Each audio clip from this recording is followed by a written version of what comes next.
میں نے رسول اللہ صلی اللہ علیہ وآلہ وسلم سے سنا، آپ فرما رہے تھے کہ میرے کئی نام ہیں، میں محمد ہوں، میں احمد ہوں، میں ماہی ہوں کہ جس کے ذریعے اللہ تعالیٰ کفر کو مٹا دے گا، اور میں حاشر ہوں کہ اللہ تعالیٰ سب کو حشر میں میرے بعد جمع کرے گا، اور میں عاقب ہوں یعنی سب پیغمبروں کے بعد دنیا میں آنے والا ہوں۔ صحیح بخاری حدیث نمبر 4896۔ نبی کریم صلی اللہ علیہ وآلہ وسلم نے فرمایا، جنت اور دوزخ نے بحث کی۔ دوزخ نے کہا، میں متکبروں اور ظالموں کے لیے خاص کی گئی ہوں۔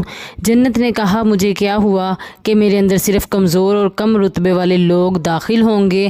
اللہ تعالیٰ نے اس پر جنت سے کہا کہ تو میری رحمت ہے، تیرے ذریعے میں اپنے بندوں میں سے جس پر چاہوں رحم کروں، اور دوزخ سے کہا کہ تو عذاب ہے، تیرے ذریعے میں اپنے بندوں میں سے جسے چاہوں عذاب دوں۔ جنت اور دوزخ دونوں بھریں گی۔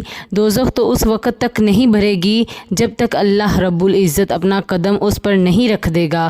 اس وقت وہ بولے گی کہ بس بس بس، اور اس وقت بھر جائے گی، اور اس کا بعض حصہ بعض دوسرے حصے پر چڑھ جائے گا، اور اللہ تعالیٰ اپنے بندوں میں سے کسی پر ظلم نہیں کرے گا۔